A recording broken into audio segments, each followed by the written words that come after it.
بسم اللہ الرحمن الرحیم۔ بسم اللہ الرحمن الرحیم۔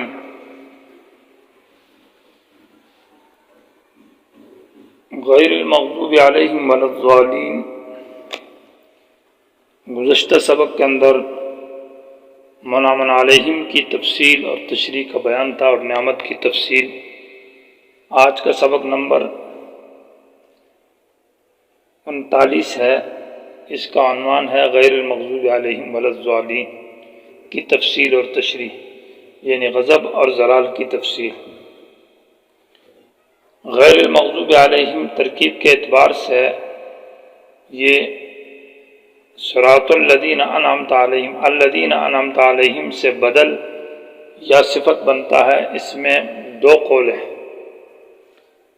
جن حضرات نے اس کو بدل بنایا ہے غیر المغضوب علیہم کو ماقبل سے، بدائع التفسیر کے اندر علامہ ابن قیم رحمہ اللہ نے اس پر رد کیا ہے کہ بدل کے بنانے میں معنی میں غلطی پیدا ہوتی ہے۔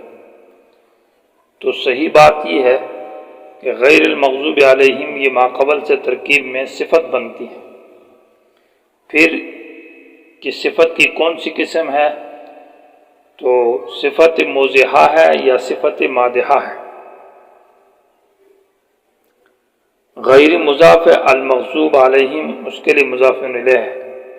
المغضوب یہ اسم مفعول کا صیغہ ہے، معنی جس پر غضب کیا گیا ہے، تو اس میں مفعول کے لیے فاعل نہیں ہوتا بلکہ نائب فاعل ہوتا ہے۔ تو اعلیٰ علیہم جار مجرور ترکیب میں یہ نائب فاعل مفعول بھی غیر صریح مغضوب علیہم کے لیے نائب فاعل ہے۔ تو مغضوب علیہم اس میں مفعول کا صیغہ اپنے نائب فاعل سے مل کر یہ مضاف الیہ بنے گا غیری کے لیے۔ مضاف الیہ مل کر یہ صفت بنے گا الذین انعمت علیہم سے۔ الذین انعمت علیہم موصول اپنے صلے سے مل کر یہ مضاف الیہ ہے اور مجرور ہے ترکیب میں صراط کے لیے مضاف الیہ ہے۔ تو معنی یہ ہوگا کہ صراط الذین ان لوگوں کا راستہ انعمت علیہم اے اللہ جن پر تو نے خاص انعام فرمایا، یعنی ہدایت اور استقامت دی۔ غیر المغضوب علیہم نہ غضب کیا گیا ان لوگوں پر اور نہ وہ راستے سے بھٹکے، ولا الضالین اور نہ وہ راستے سے بھٹکے۔ تو اس ترکیب کے اوپر ایک اعتراض وارد ہوتا ہے نحوی۔ وہ اعتراض یہ ہے کہ غیرو باوجود اضافت کے نکرہ رہتا ہے، تو کیسے اس کو الذین انعمت علیہم موصول سے لے کے لیے صفت بنا جائے، وہ تو معرفہ ہے۔ جواب یہ ہے کہ غیرو کا جو مضاف الیہ ہے اس کا ضد اس کی مقابل ایک چیز ہو تو یہ معرفہ بن سکتا ہے۔ جیسے غیر المنصرف ما فیہ علتان، یہ مبتدا ہے اور ما فیہ علتان خبر ہے۔ تو کیونکہ منصرف کی ضد ایک ہی چیز ہے جو کہ غیر منصرف ہے، تو مغضوب علیہم کی ضد اور ظالم کی ضد اور مقابل ایک چیز ہے جو انعمت علیہم منعم علیہم ہے، اس لیے یہ معرفہ بن سکتا ہے۔ صفت لانے میں فائدہ کیا ہے، تو صفت موضحہ ہے یا صفت مادحہ ہے، صفت مخصصہ نہیں ہے۔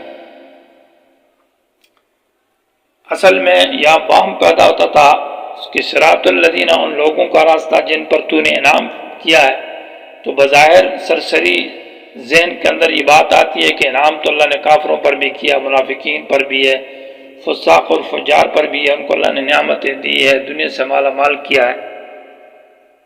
تو اس وہم کو ختم کرنے کے لیے کہا کہ نہیں، انعمت علیہم سے مراد کافر اور فساق اور فاجر نہیں ہے، کیونکہ نعمت سے تو خاص نعمت مراد ہے کہ جو ہدایت اور استقامت ہے وہ ان کو اللہ نے نہیں دی، لیکن سرسری وہم تو پھر بھی پیدا ہوتا تھا۔ اس وہم کو ختم کرنے کے لیے کہا اللہ نے کہ غیر المغضوب علیہم ولا الضالین، نہ ان پر غضب ہوا ہے نہ یہ گمراہ ہوئے۔ تو کافر، فاسق اور منافقین تو گمراہ بھی ہے اور غضب بھی ان پر ہوا ہے، اس لیے وہ وہم ختم ہو گیا۔ تو مراد اس سے انبیاء اور صحابہ کرام ہے۔ گویا کہ دو قسم کی صفت ہے، ایک صفت ثبوتی ہے جو کہ انعمت علیہم، کہ ان پر اللہ نے انعام کیا، یہ تو کمال ہے، لیکن کبھی کبھی ایک انسان کے اندر کمال موجود ہونے کے ساتھ ساتھ اس میں عیب بھی موجود ہوتا ہے۔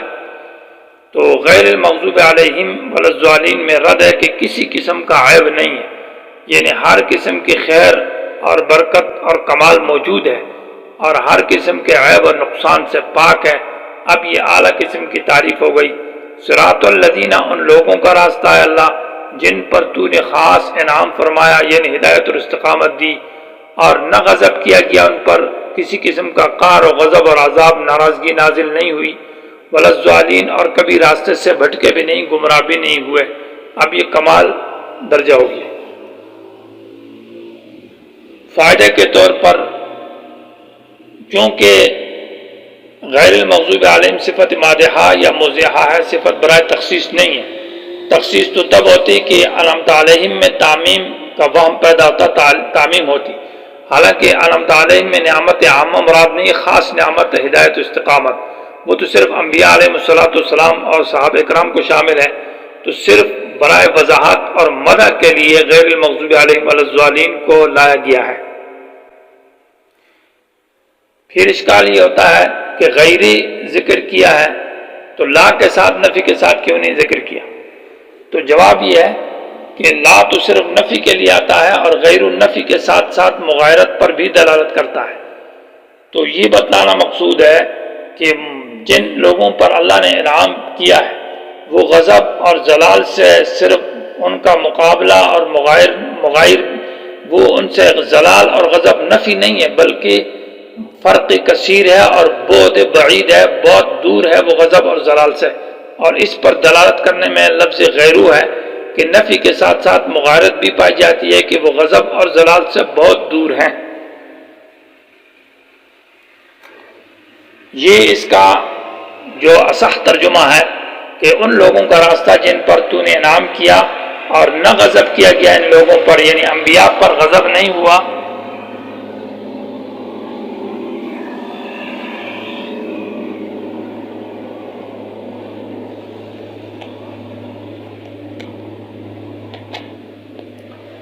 اور نہ ہی انبیاء علیہ السلام راستے سے بھٹکے ہیں۔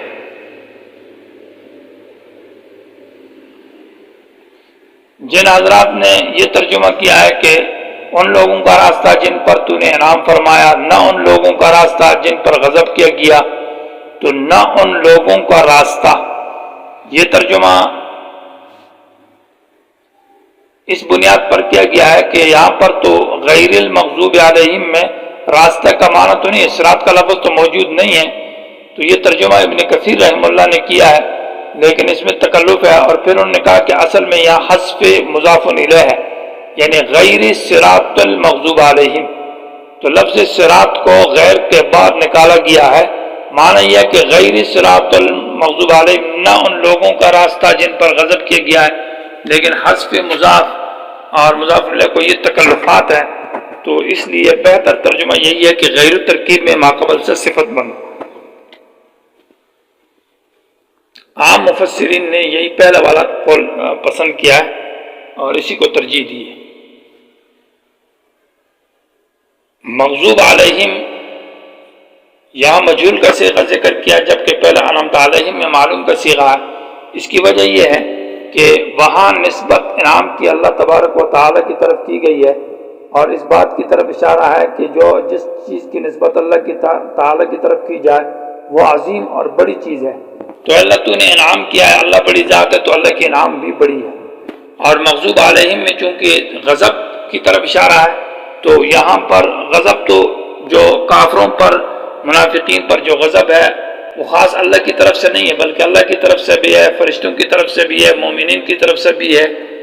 تو تعمیم غضب کے لیے مجہول کا صیغہ ذکر کیا ہے کہ غضب عام ہے، کیونکہ فاعل کا ذکر کیا جاتا ہے الذین غیر المغضوب الذی غضب اللہ علیہم، کہ وہ لوگ جن پر اللہ نے غضب کیا، تو پھر تو خاص ہو جاتا۔ تو کافر، یہود، منافقین وہ لوگ ہیں جن پر غضب اللہ کی طرف سے بھی ہے اور فرشتے اور مومنین کی طرف سے، اس لیے مجہول کا صیغہ ذکر کر کے اس میں تعمیم کی طرف اشارہ ہے۔ لفظ مغضوب یہ مشتق ہے غضب سے۔ غضب کا معنی ہے بندے کی صفت بھی لفظ غضب آتا ہے اور اللہ کی صفت بھی ہے۔ بندے کی صفت کا معنی یہ ہوگا کہ ثوران النفس عند ارادت الانتقام، نفس کا ابھر جانا یعنی بلڈ پریشر کا ہائی ہو جانا جب کہ انسان انتقام کا ارادہ رکھے دوسرے سے بدلہ لینے کا تو خون جوش مارتا ہے اور بلڈ پریشر ہائی ہو جاتا ہے، لیکن یہ معنی اللہ کے لیے تو مناسب نہیں ہے۔ تفسیر البحر المحیط نے لکھا ہے کہ اور مفسرین کے غضب باس اللہ کی صفت میں نفس عقوبت اور سزا دینے کے معنی میں ہے، یعنی اللہ کی سزا دینا، عقوبت دینا، انتقام بدلہ لینا۔ اس کے الفاظ مترادفات یہاں پر انتقام بھی ہے بدلہ لینے کے معنی میں۔ اس طرح عذاب کا لفظ بھی ہمارا اچھی حالت کو دور کر دینا، عذاب میٹھی حالت کو ختم کر دیا جائے۔ اسی طرح لفظ سخط بمعنی ناراضگی کے ہے، لعنت کا معنی رحمت سے دوری کے ہے، عقاب کا معنی سزا دینے کے ہے۔ تو بہت سارے الفاظ مترادفات جو غضب کے ہیں ان میں سے صرف لفظ غضب کو استعمال کیا گیا ہے۔ اس کی وجہ یہ ہے کہ چونکہ جامع لفظ سورہ فاتحہ جامع صورت ہے تو اس میں جامع لفظ کو لایا گیا ہے۔ غضب کے معنی کے اندر عقاب بھی ہے، سزا دینا، اور غضب کے معنی میں انتقام بدلہ لینا بھی ہے، اور غضب کے معنی میں لعنت بھی ہے کہ رحمت سے دور کرنا، اور سخت ناراضگی بھی ہے۔ لفظ غضب جو ہے یہ تمام کو شامل ہے، جامع ہے، جبکہ باقی الفاظ کے اندر یہ جامعیت نہیں ہے، اس لیے لفظ غضب کو لایا گیا ہے۔ بمعنی سزا دینا اور بدلہ لینا اور ناراض اور لعنت کرنا یہ غضب کے معنی میں ہوگا۔ تو غیر المغضوب علیہم نہ ان پر غضب ہوا، نہ اللہ کی لعنت برسی، نہ اللہ ناراض ہوئے، نہ اللہ نے ان کو سزا دی، اور یہ انبیاء اور نیک صحابہ کرام لوگ ہیں۔ المغضوب علیہم ولا الضالین